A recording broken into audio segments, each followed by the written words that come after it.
Hey everyone, welcome back to. If you're a fan of coins, history, and collecting, you're in the right place. Today, we're diving deep into the 1983 half-quarter dollar coin. You've probably seen this coin sitting in your change jar, but what's its real value? Is it just a regular coin, or does it have some hidden potential? Stick around, because we'll not only look at its circulated value but also uncover a bit about its history and why collectors still keep an eye on it. Let's get started. Alright, let's begin with a quick overview of the 1983 half-quarter dollar coin. You might be wondering, what makes this coin special? Well, the truth is, there's nothing particularly extraordinary about the 1983 half-quarter dollar compared to other quarters from the same time. But when it comes to circulated value, there are a few important details we need to explore. This coin is part of the regular quarter dollar series, which was produced by the U.S. Mint.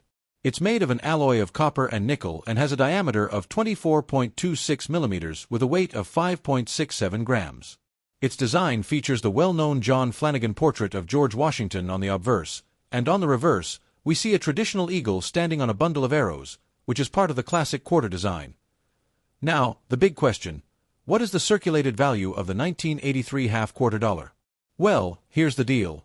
In general, a 1983 quarter, like many other modern coins, will usually be worth face value, which is 25 cents. After all, this coin was produced for circulation, meaning it's intended to be used in day-to-day transactions. But that doesn't mean this coin can't be worth more than just its face value. Some factors could increase its worth, especially if it's in better-than-average condition. For example, uncirculated coins, those that were never used in circulation and remain in pristine condition, could fetch a higher price among collectors. Let's talk about the condition, or grade, of the coin. As we all know, the value of a coin heavily depends on its condition. If the coin is heavily worn, it won't fetch much more than face value. But if you've got a mint condition 1983 quarter, it could be worth anywhere between $1 and $2 in collectors' markets. This may not sound like a huge sum, but for such a widely circulated coin, that's actually pretty decent. Now, a proof coin, which is a coin that's specially minted for collectors and not intended for circulation, from 1983 might be worth more. Proof coins are typically made with a higher level of detail and polish, so they're rarer and can sometimes command prices in the range of $5 to $10 or more, depending on the condition. But wait, we're not done yet. Sometimes, coins come with errors that make them more valuable. For instance, a die crack, misstrike, or off-center coin can turn a regular 1983 quarter into a more desirable piece for collectors. Error coins from this period, especially in uncirculated condition, can sometimes be worth several dollars above their normal value. Error coins are a lot of fun to collect, and if you happen to find one of these in your change, you could be holding on to something that's far more valuable than you think. Okay, so you've got your 1983 quarter, and you're wondering where to sell it. If you've got a particularly rare or uncirculated example, online auction sites like eBay or heritage auctions are great places to start. There, collectors from all over the world might be looking for a piece like yours. You could also visit local coin shops or coin shows to get the best offers. The key is to do some research first, so you know the true value of your coin before deciding where to sell it. To wrap things up, the 1983 half-quarter dollar coin doesn't hold any extraordinary numismatic value in its regular, circulated state, at least, not beyond its face value of 25 cents.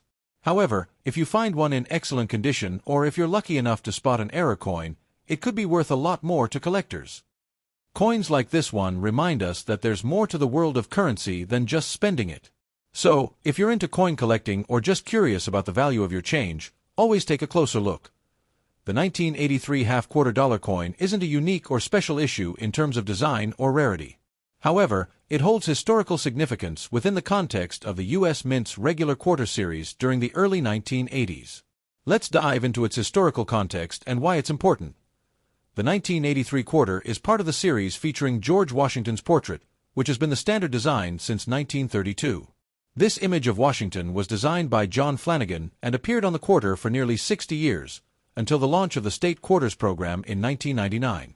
In fact, the quarter you're looking at from 1983 is part of a long-standing series of Washington quarters, which were issued annually until the introduction of the state quarters. The year 1983 was a significant time in the history of U.S. coinage and the broader economy. The U.S. was coming out of a period of economic turbulence that included high inflation rates in the late 1970s and early 1980s. By the time the 1983 quarter was issued, the country was in the midst of a recovery period under President Ronald Reagan. This included efforts to reduce inflation and stabilize the economy. The U.S. Mint, responding to the changing economic landscape, had to ensure that it produced enough coins to meet the needs of a growing economy. The 1983 quarter was struck in large numbers, with millions entering circulation to meet the demands of everyday transactions. The U.S. Mint issued the 1983 quarter as part of the standard minting process for that year.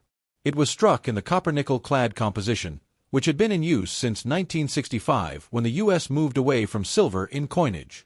This type of clad coin was used to create durable coins that could withstand wear and tear during circulation, making them practical for everyday transactions. Although not considered a rare or special coin, the 1983 Washington quarter has its place in the collecting community. Its primary value is tied to its condition and whether it was part of a special mint set or proof set issued by the U.S. Mint. As is common with U.S. coins from the 1980s, these coins have been saved by collectors, and in mint or uncirculated condition, they can be of interest to numismatists. 1983 was the last year before the U.S. Mint launched the famous 50-state quarters program in 1999. This program, which ran for 10 years, featured unique designs for each state, greatly increasing public interest in coin collecting. The 1983 Washington quarter, therefore, marks a transitional point in the history of U.S. coinage before the more intricate designs of the state series took over. In the years following 1983, the 1983 quarter became one of the most common and widely circulated coins in the U.S. economy. Due to its status as a regular issue, its face value of 25 cents has remained constant.